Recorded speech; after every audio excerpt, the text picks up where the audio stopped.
पूर्व पाप हमें असफलता प्रदान करके दुख का अनुभव कराता है, पूर्व पुण्य सफलता प्रदान करके सुख का अनुभव कराता है। अब उन पूर्व पापों को नष्ट करने के लिए तप करो, भजन करो, व्रत रहो, मान लो महीने में 2 व्रत रह जाओ एकादशी के, और खूब नाम जप करो, कुछ स्तोत्र पाठ करो, तीर्थ याटन करो, जिससे तुम्हारे पाप नष्ट हो जाए तो वो तुम्हारे को सफलता प्रदान करेंगे। नहीं, पाप ही असफलता प्रदान करते हैं। सब कोई सोचता है, सब कोई कामना करता है, लेकिन सबकी कामनाएं थोड़ी पूर्ण होती है।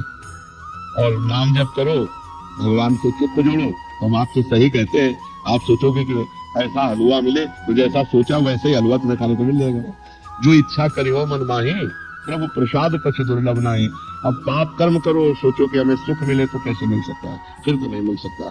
जो इच्छा करी हो मन माही, हरि प्रसाद कछ दुर्लभ नाही। अगर खूब भजन कर रहे हो तो जो इच्छा करोगे वो प्राप्त हो जाएगा। अब भजन नहीं, तपस्या नहीं, व्रत नहीं, साधना नहीं, तो फिर किसके बल से कामनाओं की पूर्ति चाहते हो? कामनाएं करते रहो, दुखी होते रहो, चिंता, शोक, भय, मृत्यु इन्हीं को प्राप्त होता है जीव। इसीलिए सबसे कहते हैं अध्यात्म से जुड़ो, अध्यात्म ही तुम्हें सुख प्रदान करेगा। तुम पैसा कमा सकते हो, तुम नाना प्रकार के पद प्रतिष्ठा प्राप्त कर सकते हो, लेकिन आत्म शांति नहीं। आत्म शांति तो भजन से मिलेगी। आप गरीब हो लेकिन धर्म से चलते हो, प्रसन्न हो, उससे बढ़िया जीवन क्या है? आप धनी हो, वासनाओं का भूत चढ़ा हुआ है, भोगों में पागल हो, अशांत हो, चिंतित हो, दुखी हो, इससे बड़ा नर्क क्या है? तो जो सुख है वो शांति में है, जो शांति है वो परमात्मा स्वरूप है। भगवान का स्वरूप क्या है? शांताकारम। भगवान शांत आकार है ना, तो वो शांति, हम भगवान के अंश है ना, तो हमें शांति चाहिए।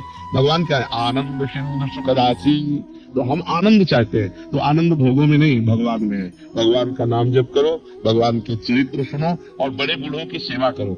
ये बात सब अपने दिमाग में रख लो। जो अपने बड़े बूढ़ों का तिरस्कार करते हैं वो कभी सफल नहीं हो सकते। अगर सफलता प्राप्त करनी है तो माता पिता की आराधना करो, वयोवृद्धों की आराधना करो, तप करो, व्रत करो, नाम जप करो, अभी उन्नति होने लगेगी।